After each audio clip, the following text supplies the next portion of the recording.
Hello everyone, after the break. My name is Szymon Ananicz. I come from Poland, from the Stefan Batory Foundation. Welcome everyone to this panel. I would like to thank, of course, the organizers for an exceptionally great event and discussion about the Eastern Partnership and the association agreements. Now we'll have a great panel about the partial EU integration and a discussion about different models of interacting and integrating with the European Union. We have an excellent lineup of speakers and really perfect experts on this topic. So a warm welcome to them. We have Evgheniya Gaber, who is a foreign policy advisor to the Prime Minister of Ukraine, but today she will speak in her own private capacity. She will speak directly from her heart. We have Kateryna Shynkaruk, who is a senior lecturer at National University Kyiv Mohyla Academy, and she's the chair of international relations.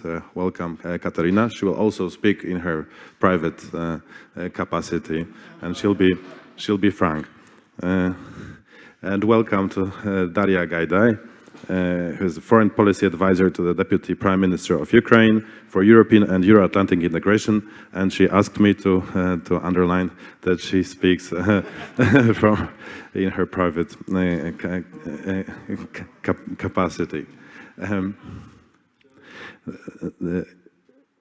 The discussions about the partial integration started a long time ago, at least ever since the European neighborhood countries, or the countries that became a part of the European neighborhood policy, made known their aspirations to join the European Union, and the EU started to refuse it. And the idea was to come up with a suitable alternative for those countries that would give them the benefits, or similar benefits to EU membership, without giving the actual status of an EU member. And different examples, different models were analyzed and were discussed. For example, the model of the European Economic Area, Norway and Switzerland. Certain elements of the accession process of the Balkan countries were also discussed, that maybe some elements of this could be replicated in the cases of Ukraine, Moldova, Georgia. Also, Turkey was analyzed in this respect.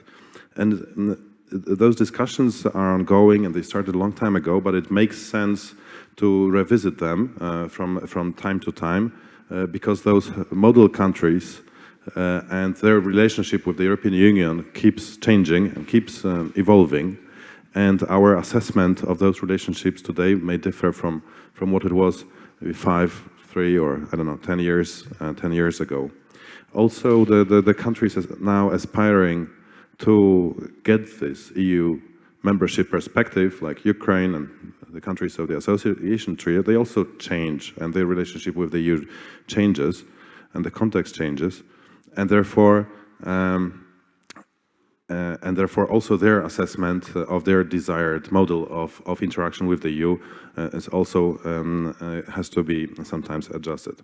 Now, it's very easy to have those discussions on a very superficial level, that you know, Norway has this, and the Balkan countries have that, and Turkey is that. But now we have an exceptional opportunity, because our panelists are actually experts in these particular areas, and they can shed some more light on this and explain to us what are the different advantages and disadvantages and the details of the relationship of those model countries that were discussed.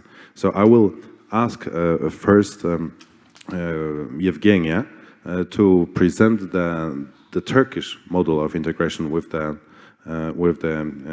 European Union, and I will ask you to what extent it can be regarded as a source of inspiration for Ukraine, what lessons could be drawn from this model, and what lessons positive and negative also, what to avoid. Thank you very much. Hello, everyone. Very nice to be here. Great honor. Thank you for the invitation. And as you have probably understood so far, this will be the frankest panel of the whole discussion. But let me speak about Turkish experience, because I think this is really interesting. I mean, on the one hand, it is obvious that there are so many things that are different. So when you speak about Turkey, it always stands separately. There are so many different aspects and so many different factors that distinguish Turkey from all other countries who have at some point applied for the EU membership. You can speak for ages and for hours. I mean, someone would mention the domestic politics and the situation inside Turkey. Someone would mention cultural, religious factors. Someone would go to geopolitical imperatives, very difficult geography, really, and all these issues connected to Greece, Cyprus, Eastern Mediterranean, and so on. The refugee crisis also.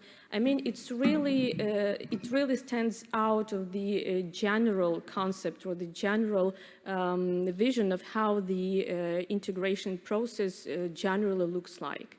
On the other hand, I would also argue that there are still very interesting points that I would like to briefly mention today that might be relevant for Ukraine as well and for all other countries who are now on this path.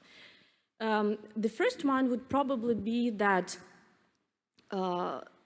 everyone is changing, European Union is changing, Turkey is changing, and the general regional and global environment is changing, including security, political, economic one, and so on. Since Turkey, for the first time, actually spoke about the EU and signed the association agreement in 1963, the European Union itself has accepted 22 members, lost 1 member, and is still trying to define its own future. The same goes for Turkey. If you take Turkey in 1963 and take Turkey now, these are 2 different Turkeys. And this is really important to take into consideration the real situation, the realities on the ground, and to adapt the whole process to those new realities. So what many experts are talking about when they speak about Turkey is this quest for a strategic autonomy. And one of the biggest reasons actually why there is this huge disappointment in Turkey itself with the European Union is not because of some kind of very difficult criteria or some kind of long process. Of course, it's the longest one, but still it's because there is a general feeling that this is a one-way process. So there is the European Union, there are some instructions, some criteria without any concrete benchmarks, without any concrete rewards for even small steps. And then when you speak about conditionality, you only have sticks, but you don't have carrots, right? And that's not a co-creation of the future. That is something that you are being imposed on, and that is being decided in the European Union, and then you kind of have to deliver on what the Brussels decide. So the first idea would be probably, and that was also discussed yesterday, and I think this will be discussed today as well, there has to be some space for autonomy and some rethinking, revision of the whole integration process to actually a two-way road. When Ukraine also, we speak about this quite often here in Ukraine, we want to be part of the reflection process in the EU, we want to be part of that process when we define our future together. So that's the one story. The other one, of course, is about the current status of Turkey outside of the EU, and that's also a very interesting one. There is now still quite high support, public support for EU membership in Turkey. I think it's something like 59 or 60%. But at the same time, there is understanding that it's not a short-term perspective for Turkey to become a member of the EU. So what is being discussed now is that the strategic partnership with EU without being a member of the EU might be option for Turkey. So this kind of partial integration, which we're also discussing today, and this specific type of relations, which is very often referred to as actually being partial integration, transactional relations, functional relations. This is something that is probably the most viable because it's the most flexible way of dealing with Turkey for the European Union. So actually this external differentiated integration, as it is generally called in Turkey, is something that each party is comfortable with, because there is this kind of conflictual cooperation when there are many different things, when there are huge problems between Brussels and Ankara, but at the same time there are some issues where they cooperate. And not to take too much time, just briefly I would mention them. First part of this external differentiated integration model is customs union. It's outdated. There have been discussions about the necessity to update and upgrade the customs union, but still this is something that allows Turkey to work closely with the EU, and notwithstanding the fact that there is this huge cooperation with Russia, with Middle Eastern countries, the European Union as a union remains the first biggest trade partner of Turkey, and that's also important for the internal developments in Turkey as well. Second part is, of course, cooperating on security. We can discuss whether NATO membership of Turkey helps it or not in approximating the EU. I would say rather not than yes, because still there is a factor of Cyprus, Greece, and so on. But on the other hand, there is a cooperation, there used to be a more active cooperation, now less of that in this regard, in taking part in different missions, in EU battle groups, not within PESCO program, but still within the convergence of the common security and defense policy. And especially working on border, for example, border control, border management, and so on. And the third point that I would like to mention is, of course, migration. That's a huge issue for Turkey, less for our countries, for Georgia, Moldova, and Ukraine, but still this is something that matters for Turkey. So based on these three pillars, the relationship is complicated, but it's still functional. So I believe there is still something to learn from. Thank you very much. And I think the Turkish example is also interesting from the point of view of Ukraine, because, I mean, theoretically, formally, this is a candidate country to the accession, but in certain respects, Ukraine is more advanced in certain areas in integrating with the EU, and visa-free travel is one such an example. Now let's move on to Switzerland. That's a completely different country. And Kateryna, please. So the question is, I guess, the same. What's the Swiss model of EU partial integration means, and how it could be, what lessons could be learned from Swiss experience. I will start from saying that Switzerland is certainly a very particular case of EU partial integration, because this is the Swiss EU dynamic is quite interesting in terms of partial integration being the consequence not of lack of EU will to invite Switzerland into full membership, but rather the opposite, Switzerland withdrawing their membership application in 2016. Basically, it was back in 1992 when Switzerland was supposed to join European Economic Area, and the government had signed the agreement, but it failed the popular vote. As we remember, Switzerland is a direct democracy, and such decisions have to be confirmed at referendums. So basically, after the failed vote on joining European Economic Area, the government has put on hold the whole EU membership application process. And the reason, one of the key reasons for Switzerland has been the issue of national sovereignty and the issue of Swiss identity, which is known by such hallmarks as direct democracy and neutrality. So basically, it's pretty much echoing the mood that Evgheniya has mentioned in Turkey. Switzerland was reluctant to become EU's vassal, so-called. So in order to preserve its sovereignty, it opted for economic integration without membership. And here I will make a side note with regard to Ukraine. This is quite a curious case for Ukraine because in our, unlike Switzerland, which is geographically in heart of Europe and also culturally, historically, politically, its Europeanness has not been ever challenged by its neighbor states. With Ukraine, it's a bit a different dynamic, and its Europeanness is affirmed through its EU aspiration.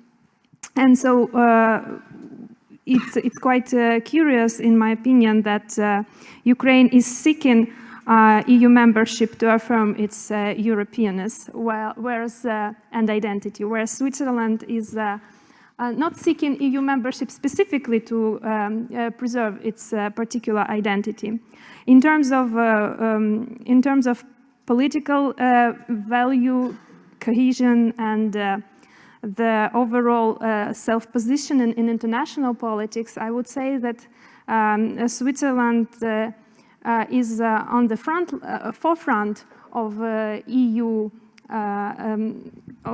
leading member states. So basically, they are political and geopolitical allies by default. With regard to the particular modalities of Swiss partial economic integration with EU, it's interesting to say that the way Switzerland has shaped its approach is often termed as Swiss King's Way, because it was able to basically bend EU to some of its conditions and preferences and policies. And basically, when the agreement on freedom of movement of persons had been negotiated between EU and Switzerland back in 1999, it was EU who has suggested to open labor markets and open free movement of persons to Switzerland because of its interest in being able to have access to Swiss labor market. So basically, if we go back to Ukraine, Switzerland and Ukraine come from very different starting points in negotiations. But still, some interesting parallels could be drawn in terms of advanced free trade area that similarly to Ukraine's DCFTA allows access to the EU single market in specific areas and while maintaining policy making and legal sovereignty. And this has been achieved by Switzerland's agreement, signing so-called bilateral agreements with, in specific sectors with EU that has been combined with partial legal approximation while preserving the overall lawmaking and policy-making sovereignty of Switzerland. This bilateral approach, nevertheless, has been seen by EU as outdated, starting with 2014, when EU has been increasingly pushing to negotiate so-called institutional framework that would create additional layer of compatibility and legal approximation and institutional setting for this set of bilateral agreements between EU and Switzerland. And here the issue has come that the new, so-called new model of Switzerland, Swiss integration with EU, was supposed to be governed by this new institutional framework agreement that had eventually never been signed. After lengthy negotiations, Swiss government realized that the conditions of this institutional framework agreement would not be endorsed in the popular vote. And this May 26 this year, it has basically walked away from these negotiations. So currently, the EU and Swiss model of partial integration is put under question. So the old model is dissatisfactory for the EU, and it refused to negotiate any further agreements, bilateral agreements, without the update of the institutional framework, whereas the new model has not been agreed. So in this context, it is hard to recommend any solutions from the outdated model, given that EU is already dissatisfied with it. But we can look closer into the institutional framework agreements components that could be of some interest and some relevance for Ukraine. Among those is, for example, access to comitology, which has been granted by EU to the Swiss government, and it's not a decision-making option, because obviously Switzerland is not a member state, but so-called decision shaping, and this could be of interest to Ukraine. Additional elements of interest to Ukraine could be the smooth custom borders procedures, basically invisible custom both for products, for goods and for persons, governed by very deep and elaborate agreements on digitalized procedures and enhanced cooperation on the level of police, the so-called PRUM mechanism. Another aspect, in addition to comitology and customs borders, both for people and for goods, could be also the element of the free agreement on free movement of persons, which involves such a concept as posted workers, which means that those labor migrants who are positioned in EU, they are specifically positioned temporarily. They don't have residence permit, like permanent residence permit, but they have temporary permits, and they have equal conditions with local EU residents for the employment. This could also be some avenue to explore. But finalizing this overview of Swiss example, obviously one needs to keep in mind that Switzerland is not Ukraine, Ukraine is not Switzerland. Still, as discussed during the previous panel, we should be ambitious and we should be forward-looking in what we could expect and demand from Ukraine. Thank you. Very much. Before I give the floor to Daria, and before we relocate to the Balkans, I will just one quick question to both of you, because both examples of Switzerland and Turkey, they seem quite similar in one particular respect.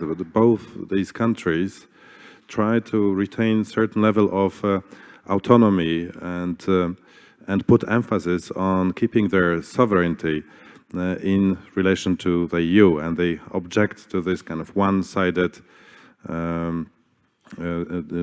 just pure receiving the policy and receiving the instructions from the European Union. Can you point to any successes of Turkey and Switzerland in preserving their interests, or I don't know, shifting, altering the agreements that were ultimately signed, or the policies, and are there any lessons that the associated trio could draw, could learn to be more kind of in their relationship with the EU? Well, very relevant question. I may start by saying that generally Turkey is a very tough negotiator. We've been negotiating free trade agreement between Ukraine and Turkey for more than 10 years now. So I can tell you that Turkey can defend their national interests. Speaking about EU, it's not that much about revising or changing the positions in some agreements which are being signed, but rather having very clear stance on many different issues, especially on foreign policy, especially on regional policy. So if we speak about Ukraine, for example, not being EU member, in our political association and in foreign policy, security policy, we have something like 89–19% of convergency. This is definitely not the case for Turkey, because its geography is different, because its foreign policy approach is different between the Iraq, Iran, Syria borders. It's really difficult to be in line with the EU policies in the region. But that's rather been very clear about first being a regional power, emerging regional power if you want, and then wanting to become an equal partner for the EU. So I would rather stress that one. Plus, of course, it's also important to remember that Turkey is generally very clear about this one voice policy, let's call it this way. So it's all messages coming from all different ministries, from all different stakeholders are generally the same. So in this regard, it might be also Turkish advantage that there is very clear, unified, consolidated position from Turkey in its dialogue with the European Union.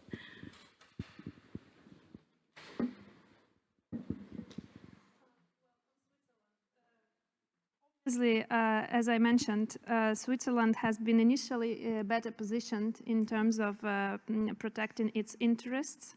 And as Swiss negotiators who were participating in talks on institutional framework agreement mentioned, they mentioned basically three lessons learned. One is you have to respect and not challenge the fundamental principles of the EU, but recognize that EU themselves have some flexibility in terms of implementing their principles. So at the level of implementation, there is room for a discussion and room for pushing for some modalities that would be of interest to Ukraine. The second lesson learned was that with EU, the Swiss delegation concluded you have to have some nuisance capability. You have to have some, like in Swiss case, this was electricity markets, financial markets, some elements where without Swiss Swiss agreement, EU would have lost significant incomes. And the third lesson learned from the Swiss experience, as suggested, is you have to contribute in a constructive way. So seek areas where you can promote, for example, mutual security interests, cooperation. Another element here that I have to mention that in Swiss bilateral agreements, there was a component of funding the EU enlargement processes. Basically, it was a Swiss contribution into the social and economic adjustments to EU enlargements, which between 2007 and 2019, this contribution amounted to $1.4 billion. So this is just another example that obviously Swiss negotiating position was a bit different. Of course. Thank you very much for this explanation. And now, Daria, can you tell us more about the example or the model, the Balkan model of relationship with the European Union, and what lessons it gives and what warnings it brings to Ukraine? Thank you.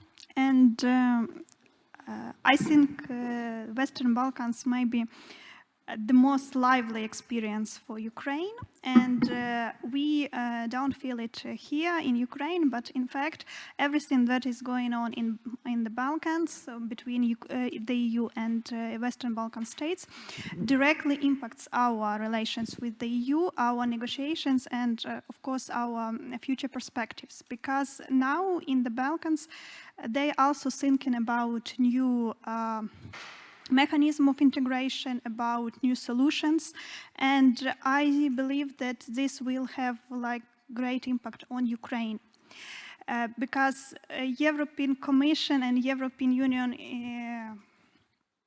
in general, they have this like tendency to develop policies and then to use those policies to other partners as well.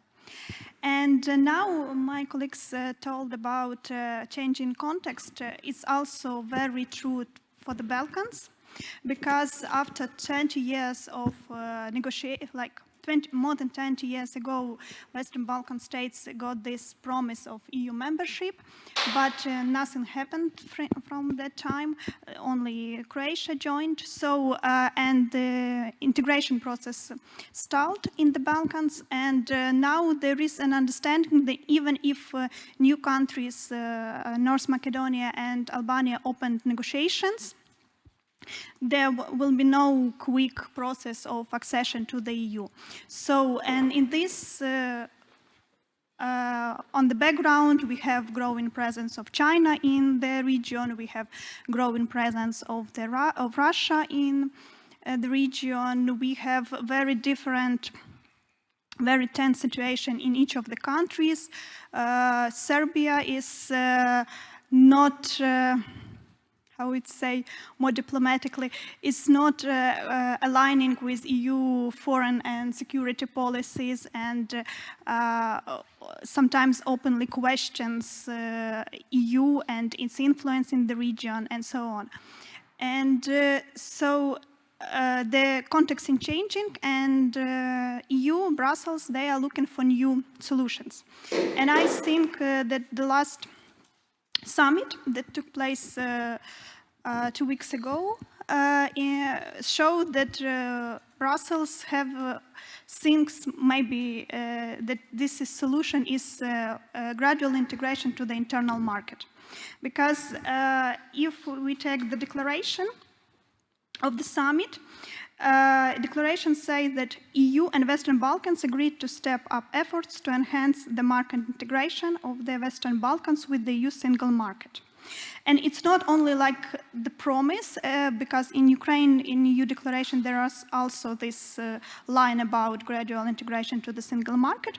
They also say that the economic and investment plan provides a solid basis to operationalized market integration. So they are already thinking about mechanisms and how the spheres were to move forward with this idea. This idea is not new. It was also proposed by expert community, and for example, before the summit, there were experts who really pushed this idea as an interim goal. And but the problem is that it was an open question if Western Balkan states will agree to it. because now it's like it becomes clear that formal accession is not in the nearest future.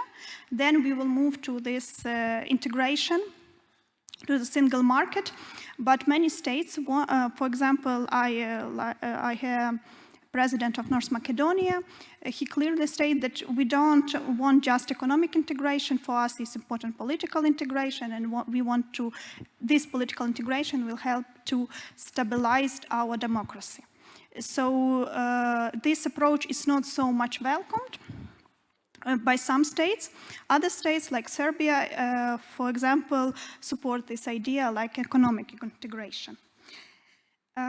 I would also stress one also very important moment for Ukraine is that from the beginning in its policies, Brussels stressed the connectivity in its approach to Western Balkans. And there was like 3 pillars. First, it's regional integration, like inside the Western Balkans region. The other one is connectivity. It's also about strengthening connections, infrastructure, logistics between the countries, and of course stabilization, reconciliation. All of this is one process. And but if we take Eastern Partnership, then EU talks more about regional also connections, developing cooperation between Eastern European states. But at the same time, in Western Balkans, they also talk about developing links between Western Balkans and EU member states. There is no this component in our communication with the EU when we talk about Eastern Partnership. So the first stage in the Western Balkans looks like, first we are creating like common roaming for all Western Balkans, and it's already working from since 1st of July. And now we start negotiation of roaming between Western Balkans and EU. The same with transport infrastructure. First, we are creating this connectivity inside Western Balkans between the states, and then we start talking about connecting it to the EU. So this 2-stage process. Now, in case of Ukraine, we are lacking this second stage when we talking not only about connecting inside and developing some policies inside of Eastern Partnership, but also with the EU. And one of the things that also we need to stress that this differentiation between Western Balkan region and Eastern Partnership. So this distinction manifests itself not only in words when Brussels talks very clearly about European future of Western Balkans, but also in the approaches of the EU towards the regions. And if Western Balkans is covered by EU enlargement policy, Ukraine and other association countries, they are part of neighborhood policy. And it's very important distinction. And because it's about instruments, about access to funds, about many things. And now more and more we see discussion that this approach of the distinction between those 2 regions is outdated. It doesn't fit the reality, and the situation changed. And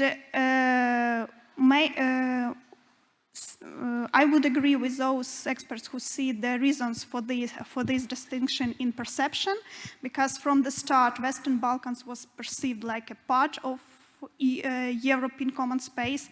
Unfortunately, at the beginning,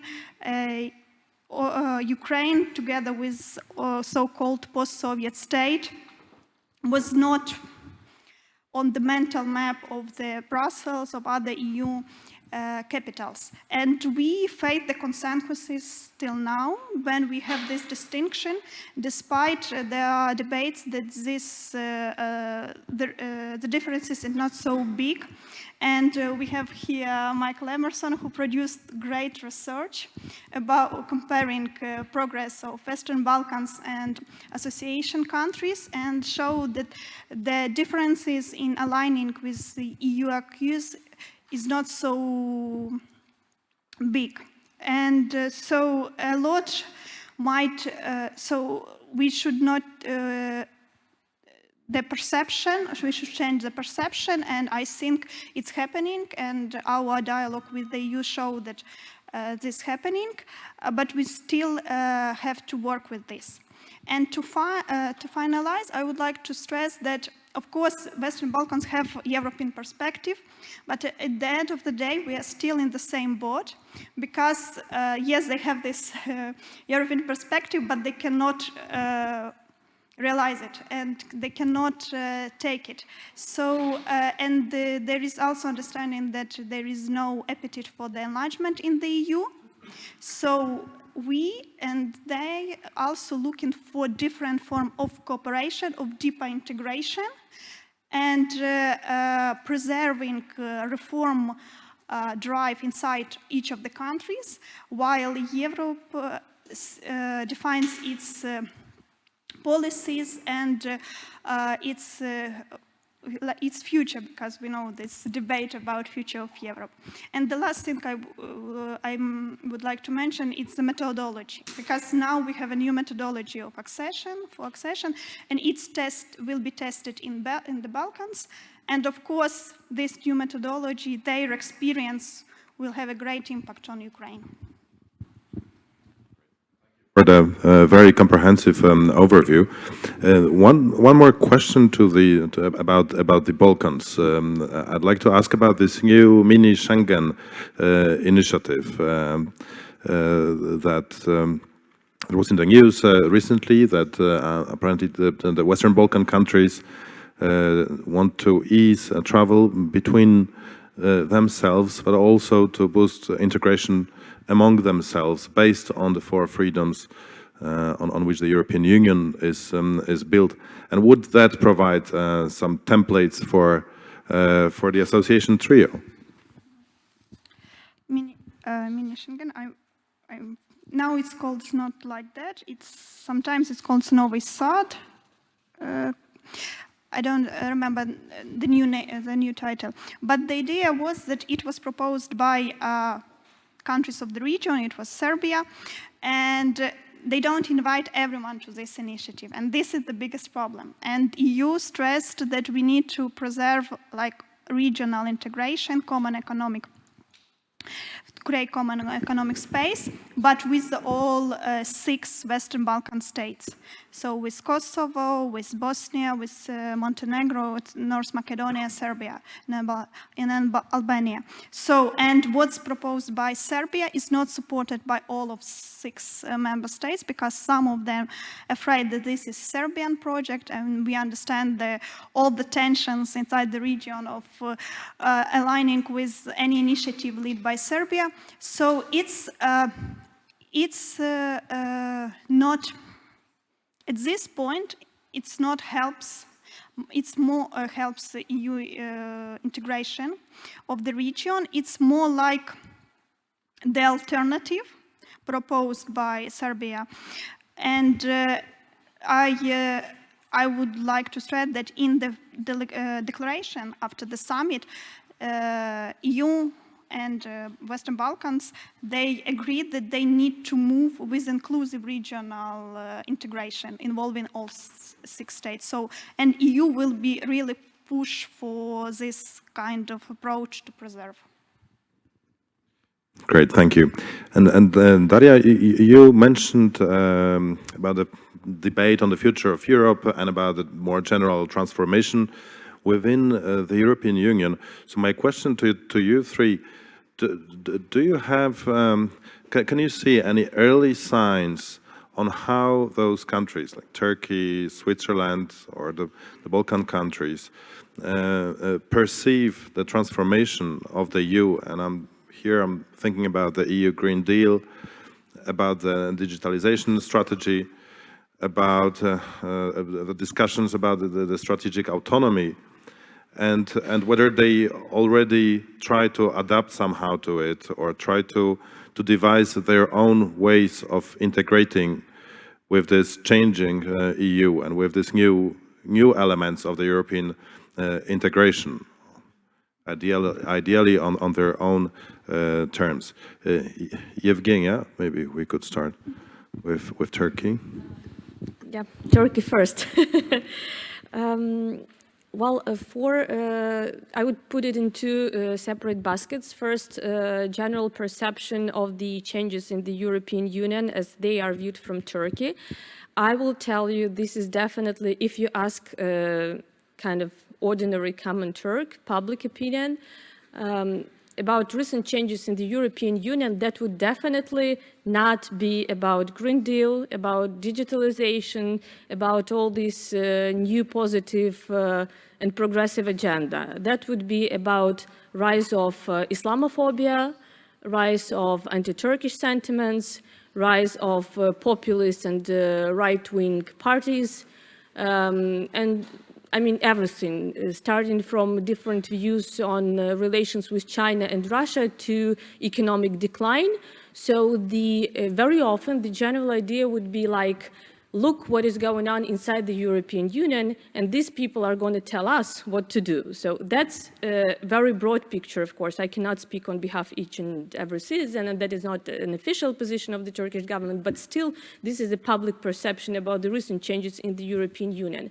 And that is why basically this disappointment and this disillusion is taking place, because Turkey is developing in its own way, and the European Union is also not probably living and going through the best period of time, especially with the COVID-19, especially with the recent Nord Stream 2 discussions, so on and so forth. So European Union is viewed as a union in transformation, if not to say in decline itself. That's why the intention to join the union, which already has its own problems inside, is not that big. Second part about the Green Deal and digitalization, those are seen, of course, as a room for cooperation, and this might become a part of that positive agenda, new positive agenda, which has been discussed in Turkey, especially with the Green Deal. Turkey is not among the top leader countries who would show some kind of huge success in that regard. Of course, there are some limitations. There are huge challenges related to that for the industries which are working now in Turkey, for decarbonization, for all these kind of things. This is viewed as a big challenge on the one hand, and Turkey is gonna be kind of more developing nuclear power plants, nuclear energy, and all this kind of stuff. Also, great dependence on gas, including Russian gas. But on the other hand, this is viewed as a possible area of cooperation for the future, and this is the case of this kind of co-creation and finding that issue which is not politically sensitive, which is not threatening this kind of strategic autonomy of Turkey, but on the other hand, this might be that one of the few areas where actually there are no problems in between Brussels and Ankara, and where they can cooperate on coming up with some new positive agenda. So by many experts who are EU optimists, let's call it that way, this is something that has to be explored more and more, and this is, by the way, the reason why Turkish experts are very much interested in Ukrainian experience. So I would say that with the digital dialogue that we have between Ukraine and the EU, with the cooperation on Green Deal, border control measures, and so on, this is something where we could share our experience with Turkey, because it's very, very new, but it's seen as a possible room for future cooperation. Well, with Switzerland, it's a bit complicated, the current stage of the bilateral relations, because with this collapse of the institutional framework agreement, both sides have expressed a lot of frustration. EU obviously said that the agreements concluded 20 years ago need to be updated, and business as usual is hardly possible. As one of the reprisals measures for the failure of those negotiations was to downgrade Switzerland from associated to third country status in the Research Horizon program, which is quite well funded with 95 billion euros. And it's already had raised serious concerns among the Swiss research community.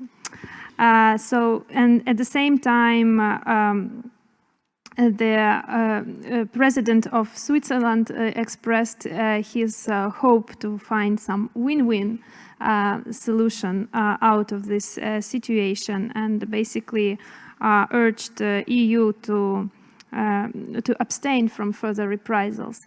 So in this context, there's clearly some uncertainty at the moment for the future of the EU-Swiss relations and the model of partial integration.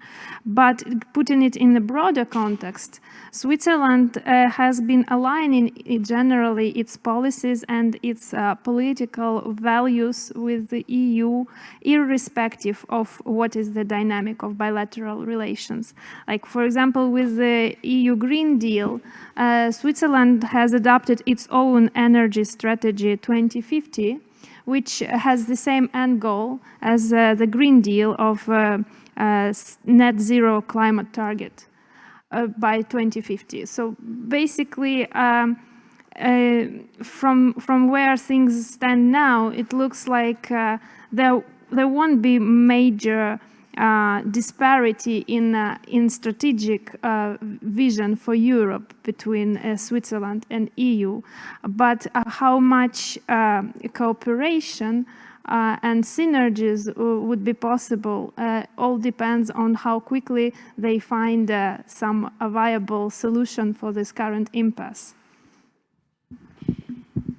Thank you. Thank you, Daria.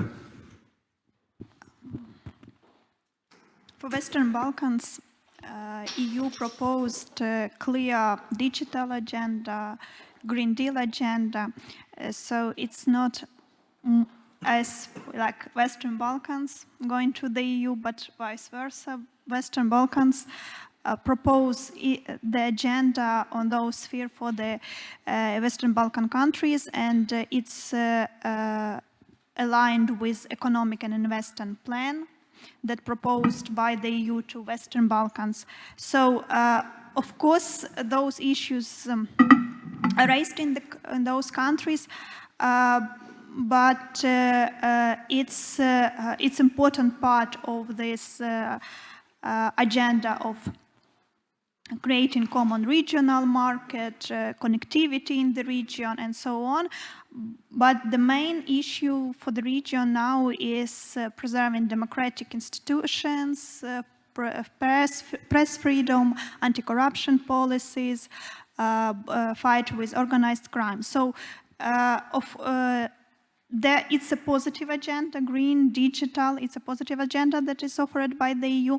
At the same time, the region faces real problems with structural reforms. And unfortunately, the way how its accession process, into Europe integration process looks like in the region, it doesn't help the countries to move forward with this reform agenda for different reasons, and experts in every country debates what should be done to bring back this reform drive in the countries. And but involvement of the Western Balkan as a region to this new vision of future of Europe is very important, and the commitment from the EU side that enlargement is still on the table, and in the declaration there was a special line that EU is committed to enlargement. This is like the most important messages to the Western Balkan countries, and of course commitment of the EU to help to resolve conflicts inside in the region. And now we have big conflict between Bulgaria and North Macedonia, and because of position of Bulgaria, North Macedonia cannot start accession talks, and because North Macedonia cannot start accession talks, Albania cannot start. So everything is connected, and EU presence, EU attention to the problems of the region is like the first issue for the region. Great. In your previous comment, you mentioned that one of the areas where the EU is involved in the Balkans is also reconciliation and stabilization and kind of integration of different social groups. I wonder if there could be also lessons drawn from this or templates for Moldova or for Georgia or for Ukraine also, who are dealing with separatism or with frozen conflicts. This is not only a question to you and like the Ukrainian colleagues, but also to the colleagues from other countries of the associated trio. With this question, I mean, you can answer or not, but I'd like to open the floor for comments and for inputs. Anybody? Leonid and Nicolas. And Nicolas, I want. Nicolas can kick off, and then Thank you. Leonid. So I'm Nick Sandrovich, Deputy Head of Unit and DG NEAR of the European Commission, but I hope you'll allow me, like our distinguished panelists, to talk in a personal capacity and absolutely not as an official position of the European Commission. Because I'm asking, listening to the panelists, if we look only at the contractual relations between each of these countries and the EU, what is in there for you guys, the associated countries? What we heard about Turkey's relations are based on an awful lot of things, but if we could summarize it, it's a customs unit which is outdated, plus an endless debate about their accession to the EU, in which the Turks consider that they deserve to be in the EU, but they are absolutely not prepared to do anything to join the EU. Certainly not any of the hard work and difficult reforms. Switzerland, their relationship with the EU is sui generis, so by definition it's not transposable. And I would say, from both the Swiss and the EU perspective, this involves a huge amount of energy, managing a terrible network of bilateral relations. And I'm not sure that you would want to drain your administrative capacity and public administration managing that kind of network of relations. We didn't talk about the Norway model, but the Norway model essentially involves you have access to the 4 freedoms in the internal market. You have no say in anything. I mean, it's just you read the official journal and that's it. Plus, you have to pay quite a lot of money, which goes to cohesion and enlargement. So I'm not sure whether that's also what you want. And then we turn to the Western Balkans. And on the contractual front, between the stabilization and association agreements and the association agreements, there is not that much difference, except in one key area, which is the accession perspective. But the problem is, and you mentioned that, Ms. Gaidai, this really sucks the oxygen and energy out of every other discussion between the EU and the Western Balkans. And you also mentioned, and I completely agree with this, the link between reform and accession is a very bad-tempered one now. The countries are all saying, first of all, you have to give us an accession perspective and then we will reform. And the EU is saying the precise opposite. But the net result of that is that, and you also mentioned this, the reform momentum has very much slowed down. So if we're looking what is the lessons for the associated trio, I mean, there are an awful lot of other elements about how they deal with each other. But in terms of the contractual relations, be careful about wishing for an accession perspective when perhaps what is more pressing is the reform momentum and drive. And the reform momentum and drive, as far as the EU is concerned, that's what's going to condition the accession perspective. And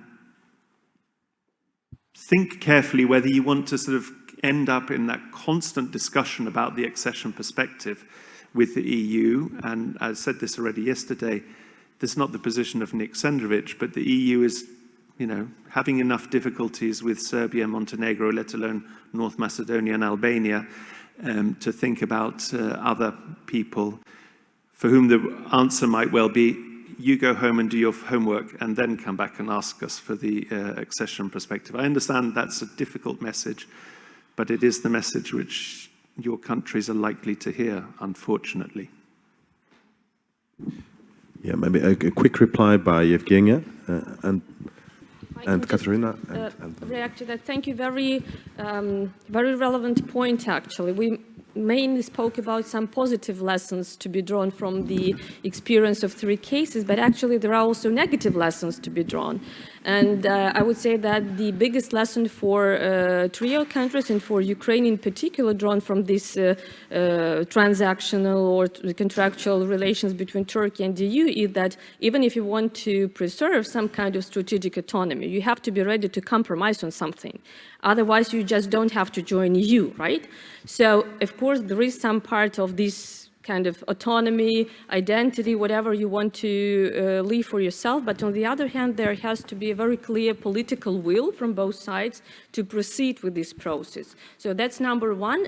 Number two, I think important lesson also is that all changes are not irreversible.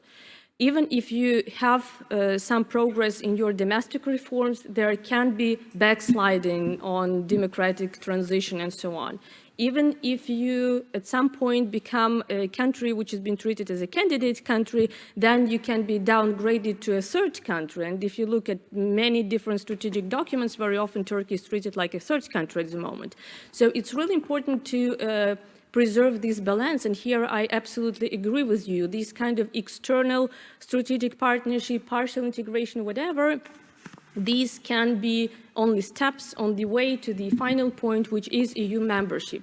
It's not to substitute the membership itself. Unfortunately, what I'm seeing now in the Turkish case, again, personal opinion, is that there is still moving away from this EU membership idea, rather to let's just work where we can work together and then think about it 50 years later. So that might be the biggest mistake, probably, not to complement the EU integration process with some sectoral integration and different initiatives just to approximate and get closer, but step by step just to kind of forget about these membership aspirations and then substitute it for some sectoral transactional cooperation, which would be a huge disappointment, of course, for us. So I agree with you, yeah. Yeah, I just also thank you very much for your overview of the cases. This is indeed very true what you're saying about the EU current approach of go do your homework first, but this is exactly, I guess, the current source of mutual frustrations and the slowdown in political and reform dynamic. I would speak here from Ukrainian perspective, because Ukraine wants incentives first. And homework would follow. And even with this approach, if we remember, the visa-free regime was quite a strong incentive, I would say one of the strongest for the sensitive and difficult to implement anti-corruption reforms in Ukraine. But with that approach, EU has been taken, like given this incentive in exchange for difficult reforms. It was given, it was basically upholding its role of so-called agent of socialization, which it has been taking up this role with its towards its East European neighbors. And basically, when you say go do your homework first, the message behind it, which is perceived, is that you basically give up on your role of an agent of socialization. This is seen on the ground as a loss of this political interest and loss of basically political will to be an engine for reforms here, to provide external leverage. I perfectly understand that this is not the dynamic between equal partners, but if we are speaking about Switzerland, there has never been a need for such a socialization agents on behalf of EU, whereas here, in application to the three association trio countries, it would be clearly underestimation to expect them to reform themselves without any kind of incentives. And going back to these incentives, I would like to remember yesterday's discussion about what's next big idea. I would put it, what's next big incentive for the unpopular reforms. Yeah, thank you. Thanks. Daria, would you like to add something to this? Yes, on security, it's, I didn't mention it because it's really the one more big topic, but to make it shorter, the biggest differences between Western Balkan and East Partnership is security, because EU, and I think it really connects with European perspective of Western Balkans, because EU feels responsible for the region. And it was obvious in 19th, and it's still today. While on the east, in association countries, we also have conflicts, but EU is not so involved in the process of resolving those conflicts. And EU is not there is no feeling that EU is responsible for for finding solutions. And now Ukraine asked. Not Ukraine, Ukraine supported, it was a Lithuanian idea, our friends, to launch a training mission, EU training mission for Ukraine. And it's prompted big discussions inside EU, and not everyone on board with this idea. And it's quite show that it's EU is now there is no consensus what to play, what the role EU is going to play in the region, in the settlement, conflict settlement. And I would just maybe in the end add one about negative trends. One personal story, when I organized a trip of Ukrainian journalists to Visegrad countries, and we learned about their experience of integration, talked about EU, about their relations with the EU and reforms and so on. And I talked with one of organizers from Czech side, and he told me that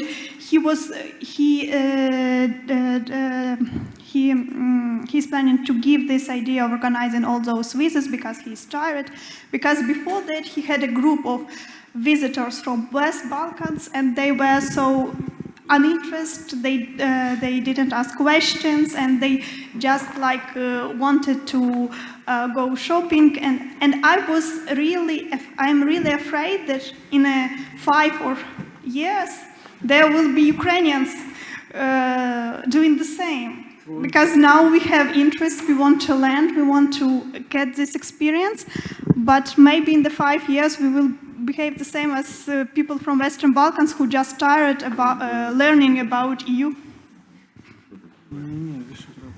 Thank you very much. Leo? Thank you very much. I really enjoyed this panel. We've been working with the panelists for last half a year, I believe, on these cases. Plus, we have 2 more cases, UK, Brexit, as things which should not happen. I mean, like not to-do list. But apparently, we learned that in some cases, with the zero quota and zero tariff for UK, which was not accessible for Ukraine, That is also an interesting case, actually. And Norway was mentioned a few times in the comment of Nicholas as well.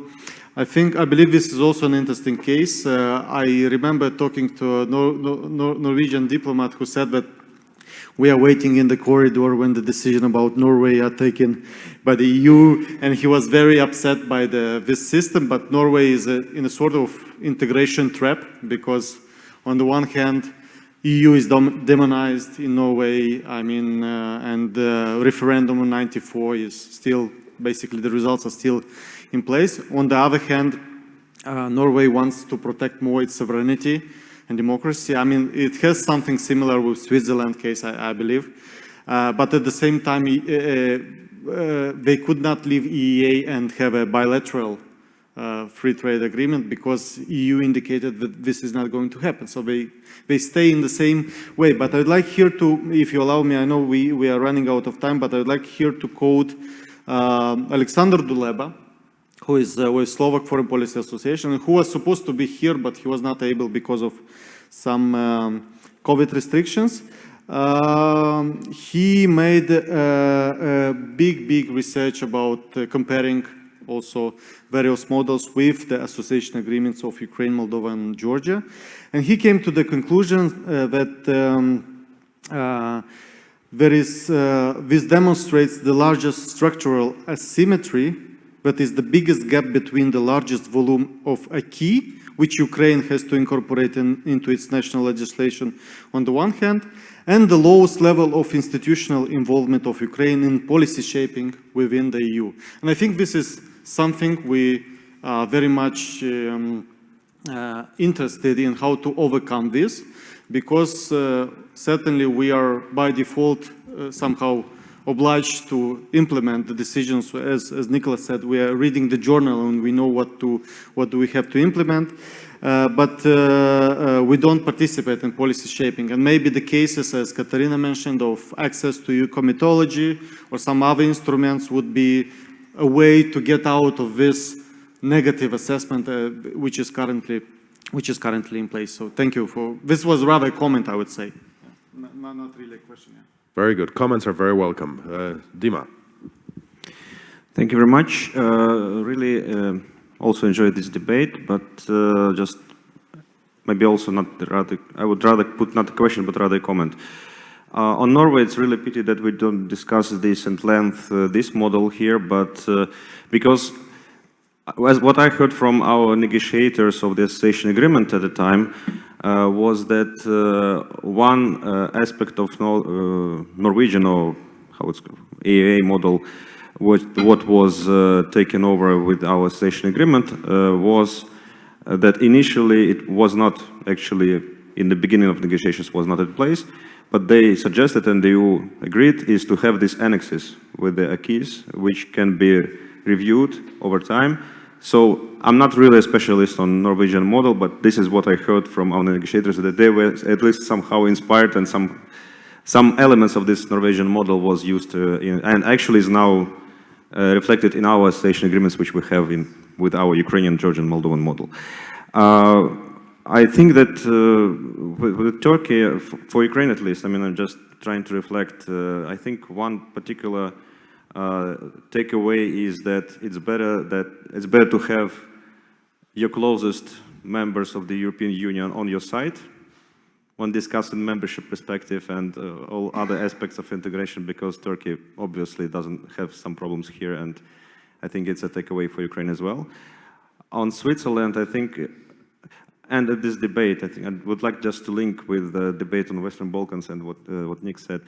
I mean, I think what we are discussing, okay, we are not members, we want to be Switzerland. I mean, we are not there yet. But the problem here is that in order to be Switzerland, I mean, how many years that will it take for Ukraine to become a Switzerland? And whether it would be faster if we had a membership perspective. It's easier to make Switzerland become Ukraine. I don't wish Switzerland to become Ukrainian in many ways, but maybe, I don't know. I mean, actually, it's a good question whether Ukraine, there's more Ukrainian money in Switzerland or Switzerland spends money in Ukraine right now. Okay, I mean, just basically, I think my point here, I mean, I understand that there's an endless debate whether European Union should provide us membership perspective and then we will have incentive for reforms, or Ukraine should actually do more reforms first and then membership perspective will kind of more or less automatically or more kind of easier come to us. But anyway, I think that basic problem here is that we are going, we want to integrate the European Union in many ways, not because of to become a member of funny club, but because we want to raise our standards and to become more reformed and become Switzerland, who is more richer than, which is not member of the EU, but actually richer than some of the neighboring countries, maybe. The problem here is that our feeling, at least in this part of the world, and judging from our perspective, from our development stage, is that without membership perspective, it might be also possible, but it will take much more time. I'm not sure whether I will see it in my lifetime then. So I just want to leave to the point and kind of to see Ukraine members of the European Union in my lifetime. So, or at least to come to the level of Switzerland without membership. But this is the problem, and I think we kind of continue this debate, but. Basically, membership perspective is instrumental for reforms. And at the same time, reforms are instrumental for membership perspective. So this is the way. And we want to be Switzerland, but without going to without incentive of membership in the EU, paradoxically, we have troubles of becoming Switzerland, who is not member of the EU. So this is sort of paradox here. I think what we are discussing. Thank you. Great, thank you. Any other quick interventions? Maybe the final one. Kateryna. Thank you. I am focusing on the deliverables. They take away points. And what I get, that the membership perspective is a necessary but not sufficient condition for reforms. And if you don't, but it does matter because then the EU pays attention. Frozen conflicts is a perfect example. But if you cannot get it, then being a tough negotiator. Know what you want, know your red lines, and get from the interactions. How does it sound as a takeaway, basically, message from the panel? And thank you very much for the excellent presentations. And I'm very impressed, I have to say, with the expertise and capacity in Ukraine to talk about the alternative models, because this is really, for the trio, so important. Thank you.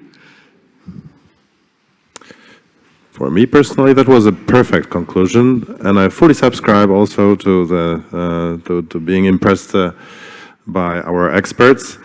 So maybe I will stop here, and please applaud our fabulous experts. And thank you so much for this panel.